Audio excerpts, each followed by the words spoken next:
আসসালামু আলাইকুম। আজ এসেছিলাম শাপলা কৃষির ঘর, বিশ্ব রোড থেকে 200 গজ পশ্চিমে, মোহনপুর রোড, গোল্লাপাড়া। এখানে এসে দেখতে পেলাম বিভিন্ন ধরনের বালাইনাশক এবং বীজ, স্প্রে মেশিন, খুচরা যন্ত্রাংশ, পাইকারি ও খুচরা বিক্রেতা।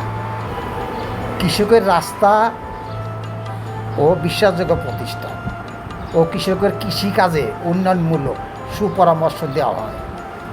যোগাযোগ করুন 01732342756।